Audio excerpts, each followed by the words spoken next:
हमारे साथ मौजूद हैं डॉक्टर इब्राहिम यूसुफ। ये पीडियाट्रिशियन हैं, न्यूट्रिशनिस्ट हैं और एज़मा और एलर्जी इन्फेक्शन स्पेशलिस्ट हैं। अस्सलाम वालेकुम। जी, कैसे हैं आप? अल्हम्दुलिल्लाह। डॉक्टर इब्राहिम, कल दुनिया भर में ग्लोबल निमोनिया डे मनाया जाता है। मेरे ख़्याल में हमारे नाजरीन को इस मर्ज़ से वाकिफ़ करने के लिए सबसे पहले आप सबको ये बताएं कि निमोनिया है क्या। सुनने में बहुत आता है, मूवीज़ में भी हम देखते हैं, मगर निमोनिया एक्चुअली किस किस जगह को इन्फेक्ट करता है और कैसे होता है, इसके बारे में थोड़ा सा बताएं। निमोनिया जो है वो दो किस्म के होते हैं, एक होता है वायरल और एक होता है बैक्टीरिया। अच्छा। हमारे मुल्क में या हमारे दुनिया में देखा जाए तो 200 वायरसेस इर्द गिर्द घूमते हैं और बैक्टीरिया कम घूमते हैं, और वायरल इन्फेक्शन ज़्यादा होता है। जो हम लोग सोचते हैं वो बैक्टीरियल होता है, जिसकी वजह से हम बहुत सारी एंटीबायोटिक्स ले रहे होते हैं। बिल्कुल। और मोस्टली हमारे यहाँ वायरल होता क्या निमोनिया? निमोनिया मीन्स चेस्ट में इन्फेक्शन करना। स्टार्ट कहाँ से होता है? एलर्जी से, साइनसाइटिस से, डायरेक्ट चेस्ट के अंदर इन्फेक्शन हो जाने से, लैरिंग्स में या म्यूकस फंस जाने से, जिसकी वजह से सांस रुक जाता है, रुकने की वजह से सारा लंग इन्फेक्टेड हो सकता है। ये सारे चीज़ें जो है अफेक्ट करती हैं पूरा अपर रेस्पिरेटरी ट्रैक इन्फेक्शन और फिर नीचे लोअर रेस्पिरेटरी ट्रैक इन्फेक्शन। अपर में क्या क्या आता है? हमारे साइनसेस आते हैं, हमारी नेज़ल ब्लॉकेज आती है, यहाँ के साइनसेस आते हैं, लैरिंग्स आते हैं, फेरिंग्स आते हैं, टॉन्सिल्स आते हैं, वोकल कॉर्ड्स आते हैं। इसके बाद नीचे वाला लोअर हिस्सा आता है, फेफड़ों पे आता है। ये सारा हिस्सा हमारा कहीं भी इन्फेक्टेड होगा तो कुछ हिस्सा अपर आती है, अपर रेस्पिरेटरी ट्रैक इन्फेक्शन, और lower respiratory tract infection. Lower में जितना भी होगा वो निमोनिया की नाम दिया जाएगा। जो अपर में इन्फेक्शन होगा वो सारा जो है हमें साइनसाइटिस कहेंगे, राइनाइटिस कहेंगे, लेरेंजाइटिस कहेंगे, फेरेंजाइटिस कहेंगे, फ्लू कहेंगे, ब्रोंकालाइटिस कहेंगे, ब्रोंकाइटिस कहेंगे। ये सारी चीज़ें अपर रीजन में आती हैं। सही। और लोअर रीजन में जितना भी होगा वो सारा कंजेशन, पानी भर जाना, पैचेस आ जाना, या हेजीनेस आ जाना, या चेस्ट दुखना। अब जैसे कोविड में था, चेस्ट कोविड में जब पानी भरता था तो लोअर रीजन में होता था, और हार्ड पानी मतलब हार्ड म्यूकस जो है वो बन जाता था, जो स्टोन की तरह होता था, जिसको ख़त्म करना बहुत मुश्किल होता था, जिस पे ऑक्सीजन सैचुरेशन डीप जो ड्रॉप एकदम कर जाती थी। इसके बाद एक नॉर्मल निमोनियाज होते हैं जिसमें कुछ छोटे बच्चों को और बड़े बच्चों में थोड़ा सा डिफरेंस होता है। बड़े बच्चे थोड़ा सा बर्दाश्त कर लेते हैं उस निमोनिया को, उसमें सांस की रफ्तार थोड़ी सी कम होती है। छोटे बच्चों में क्या होता है, जब निमोनिया होता है तो एकदम सांस की रफ्तार तेज़ होना शुरू होती है, यहाँ से यहाँ गड़ा पड़ना शुरू होता है, फिर फेफड़े फूलना शुरू हो जाते हैं, नीज़ल फ्रिंग होती है, और आखिरी में जब बिल्कुल ही बच्चा बर्दाश्त नहीं कर सकता तो सब सुप्राकोस्टल मसल्स जो है वो चलना शुरू हो जाते हैं, जो यहाँ के मसल्स होते हैं। इसको कहते हैं सीवियरली इल निमोनिया हो गया, सीवियर डिजीज़ को हम कहते हैं, सीवियर डिजीज़ हो गई है। सही। तो ये इन्फेक्शन हैं सारे। अब मुख्तलिफ़ किस्म के निमोनियाज है, लोबार निमोनिया है। बहुत ज़्यादा सुनने में आता है डॉक्टर साहब के निमोनिया जानलेवा होता है, स्पेशली ओल्डर पीपल के अंदर देखा ये जाता है कि जो बूढ़े लोग होते हैं उनको अगर निमोनिया हो जाए तो इट बिकम्स, हमेशा जनरली किसी और इन्फेक्शन के साथ हो जाता है, and it just becomes like that's what जिसकी वजह से ज़िंदगी ख़त्म हो जाती है, मौत होने का खदशा होता है। तो ये वाला निमोनिया क्या डिफरेंट होता है? निमोनिया सबके एक ही होते हैं, बस डिफरेंट। अब जैसे मैंने आपको बताया कि कुछ निमोनिया, मोस्टली हमारे निमोनियाज वायरल हैं, और कुछ कम रेशो में जो बैक्टीरियल है। हम क्या समझते हैं, हम बैक्टीरियल हैं, वायरल को ट्रीट नहीं करते। एक तो वायरस की ट्रीटमेंट नहीं है भी तो बहुत कम और लिमिटेड ट्रीटमेंट्स है। वायरस जब अंदर घुस गया हमारे अंदर और निमोनिया करा दिया, उसको ठीक करना बहुत मुश्किल काम है, क्योंकि उसकी कोई ट्रीटमेंट्स नहीं है। कुछ ड्रग्स आती हैं वो बहुत कम तरीके से काम करती हैं, कभी काम करती हैं, कभी काम नहीं करती हैं। स्टेरॉइड्स का बहुत बड़ा रोल होता है। कई दफ़ा हम लैक कर जाते हैं चीज़ें ख़राब हो जाती है। अब जैसे थोड़ा सा इन्फेक्शन हुआ, क्या अब देखिए दो कैटेगरीज़ हैं इंसान की, एक या तो छोटे बच्चे हैं या फिर बड़े हैं। बीच वाला जो हिस्सा है, जो 20 से लेके 40, 45, 50 तक, उसमें आप बहुत सेफ जोन में होते हैं। उसमें इतने नमूनियाज को हम कवर कर सकते हैं, हमारी ट्रीटमेंट भी काम कर जाती है। अगर ट्रीटमेंट लाइट डोज में भी लें तो भी काम कर जाती है। मगर छोटे बच्चों में और एडल्टली में, जिसमें हमारे ऑर्गन्स खुद ब खुद ही ओल्ड हो जाते हैं, इसमें अगर किडनी का इन्फेक्शन हुआ तो रिवर्स बैक करेगा, हार्ट का इन्फेक्शन हुआ वो रिवर्स बैक करेगा। वो कहाँ रिवर्स बैक करेगा? सारा लंग्स में करेगा। वो रिवर्स बैक निमोनियाज भी होता है। और एक नॉर्मल नमूनियाज होता है। अब उसको कंट्रोल करना इसलिए कई दफ़ा मुश्किल हो जाता है क्योंकि हमारी जो लंग्स एक वक्त में एल्डरली पेशेंट में वीक हो जाते हैं।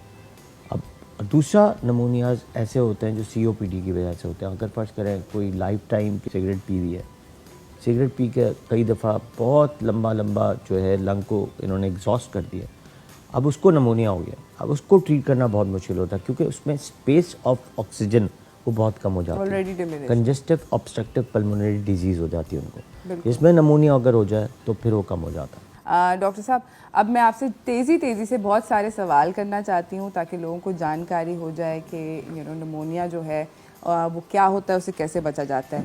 नमोनिया कंटेजियस होता है कोविड की तरह? डिपेंड्स कि वायरल है बैक्टीरियल। तो bacterial one is not contagious, it's infection.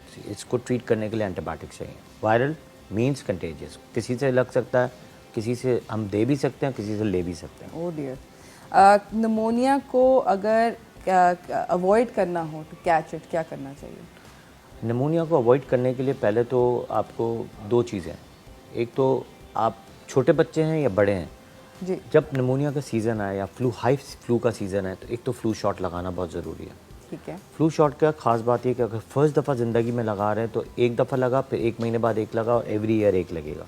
जी, नमूनिया के वैक्सीन्स लगाना इज़ वेरी इंपॉर्टेंट। ठीक है।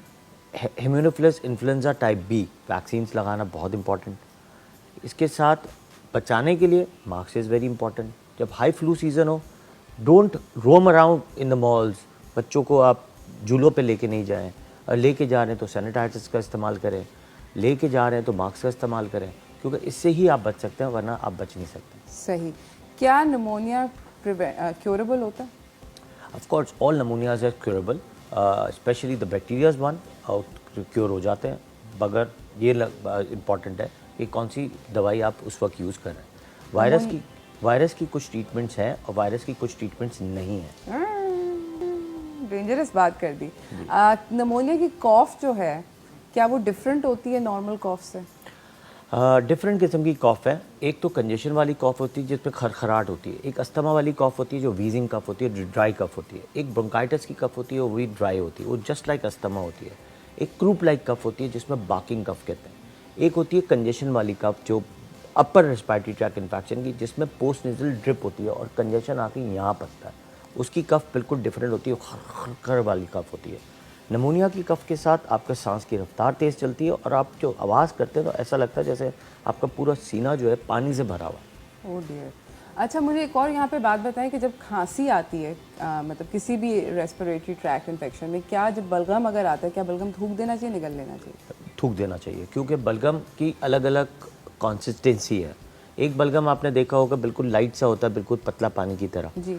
एक होता है उससे थोड़ा सा हार्ड, अगर आप वो बेसिन में फेंकते हैं तो थोड़ी देर बाद वो जम जाता है, उसको पानी के साथ भी थोड़ा सा मुश्किल होता है। इसके बाद होता है एक और हार्ड, मतलब वो पानी से भी नहीं जाता।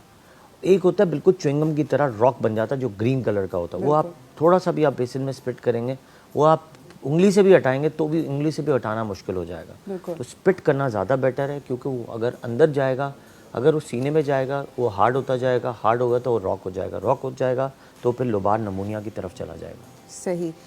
नमोनिया का टेस्ट कैसे करते हैं? इसका एक ही स्पेसिफिक टेस्ट है, वो है एक्सरे चेस्ट, ठीक है। या एक्सरे PNS, पैरानेजल साइनसिस का एक्सरे होता है। जो साइनस होंगे तो नमूनिया नहीं होगा।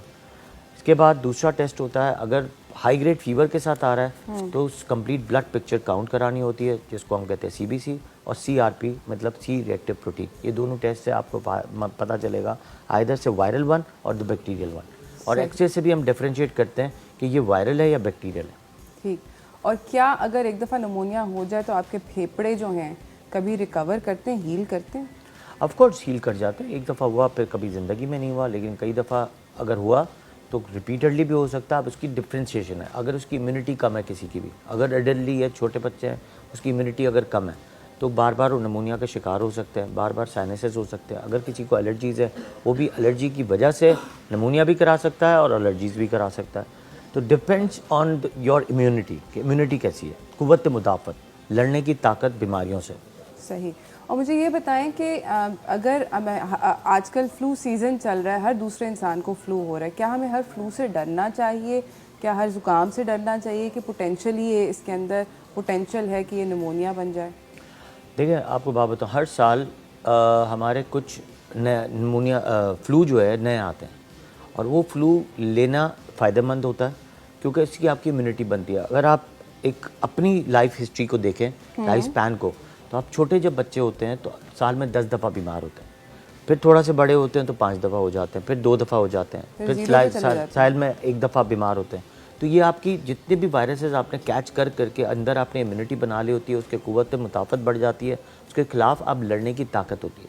नया फ्लू आएगा, आपको अटैक करेगा, आपको नज़ला, खांसी, ज़ुकाम होगा। ना बढ़ने देने की कुछ चीज़ें हैं कि आप उसको बढ़ने ना दें। फ्लू शॉट्स लगाने से ये होता है कि आपको आता तो है फ्लू, बट स्टिल बहुत लोअर डोज में आता है। अच्छा, मुझे ये बताएं कि यहाँ पर आपने बहुत सारी स्पेसर रखा हुआ है, पंप रखा हुआ है, ये किस लिए और किस चीज़ का काम करते हैं? देखिए, एक तो साइनसेस जब होते हैं, जी। जब एक तो नमूनिया, एक साइनसाइटिस होता है, और साइनसाइटिस हमारे मुल्क में ज़्यादा है क्योंकि राइनाइटिस होता है, राइनाइटिस से साइनसाइटिस होता है और कंजेशन बढ़ जाता है। ठीक है। तो पहले हम एक ज़माने में नेटी पॉट यूज़ करते थे, जिससे हम सॉल्ट वाटर करते थे। पिंजेस का ज़माना आया कि सिरिंजेस से हम क्लीन करते थे, कि एक नाक से हम क्लीन कर रहे हैं और साइनसेस को दूसरी नाक से पानी को निकाल देते थे, सॉल्ट वाटर बेसिकली। बिल्कुल। अब ये नया मशीन है, ये आपको इस तरह नाक में लगाना होता है और प्रेस करना होता है, और उसके बाद इसका वॉल है, चेंज हो जाता है।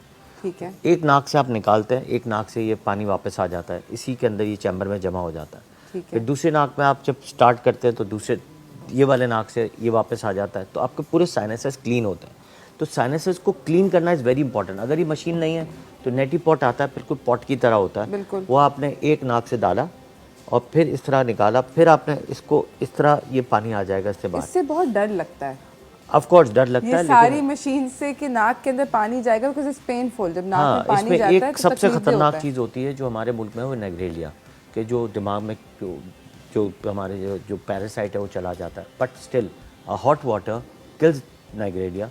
इस सीज़न में जब आपका गर्म पानी यूज़ कर रहे होते हैं तो आपका नेग्रेलिया नहीं अटैक करता, और साइनसेस भी इसी मौसम में अटैक कर रहा होता है। सही। बेहतर ये है कि you should clean your sinuses, very important. जब साइनसेस क्लीन करेंगे तो आपको बहुत सारे मसाइल जो है ना, पोस्ट नेज़ल ड्रिप वाले, वो आधे से ज़्यादा ख़त्म हो जाएंगे।